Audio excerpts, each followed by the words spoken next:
Bonjour, Monica Bouchard, éducatrice spécialisée en milieu scolaire et maman de 3 enfants.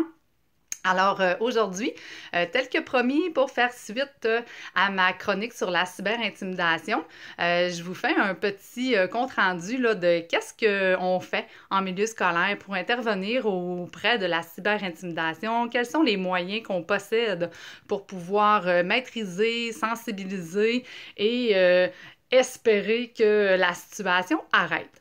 Donc, je vous rassure tout de suite en vous disant que la cyberintimidation ainsi que l'intimidation est un sujet qui est pris très au sérieux dans les milieux scolaires. C'est quelque chose qu'on ne néglige pas.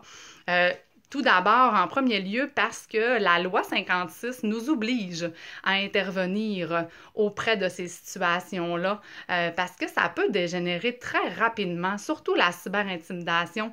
C'est un médium avec lequel les enfants peuvent propager des nouvelles très, très, très rapidement, contrairement à ce que nous, on a vécu lorsqu'on était jeunes, hein, les fameux coups de téléphone ou se faire taquiner ou écœurer dans la cour de récréation lorsque l'école était terminée.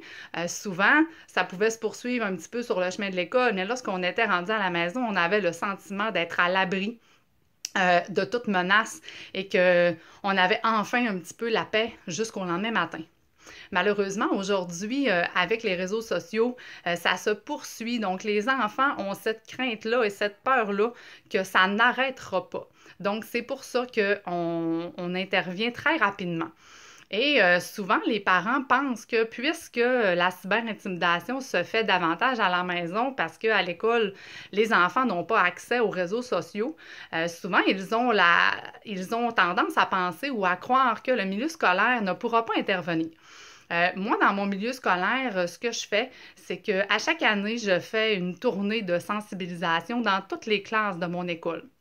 Donc, on parle de l'intimidation au sens large. On va vraiment démystifier, voir c'est quoi les tendances chez l'agresseur, chez la victime, qui sont les personnes plus susceptibles d'en faire ou d'en vivre.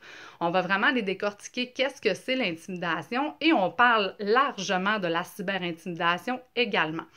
Donc, on va vraiment aller voir les différents réseaux sociaux, qu'est-ce qu'ils utilisent, est-ce qu'ils savent bien les utiliser, pourquoi ils utilisent aussi ces réseaux-là, qu'est-ce que ça leur apporte, est-ce qu'ils ont plusieurs réseaux sociaux qui se ressemblent, est-ce que c'est nécessaire d'avoir tous ces réseaux sociaux-là, hein? Parce que vous savez, plus on en a, plus on a de la gestion à faire par rapport à ces réseaux sociaux-là et plus on s'expose aussi à avoir de mauvaises critiques ou de mauvais commentaires.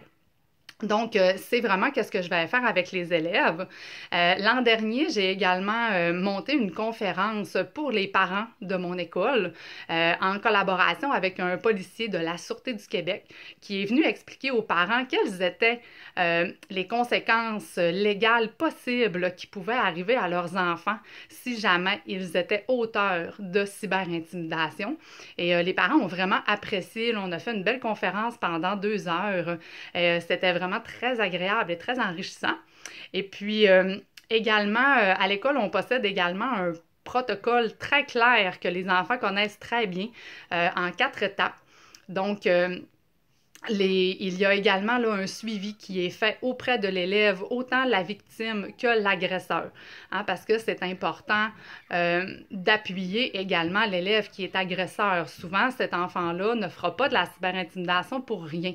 Donc, en dessous de ça, souvent se cache une souffrance ou un mal-être qu'on doit travailler avec lui. Et c'est en travaillant cette souffrance-là qui, parfois, amène à un arrêt de la cyberintimidation. Alors, je vous dis au revoir et j'espère que ça vous a rassuré un petit peu en tant que parent de savoir que, eh bien, on prenait ça à cœur dans les écoles et qu'on travaillait très fort pour mettre un frein à cette situation. Alors, je vous dis bye bye et à la prochaine!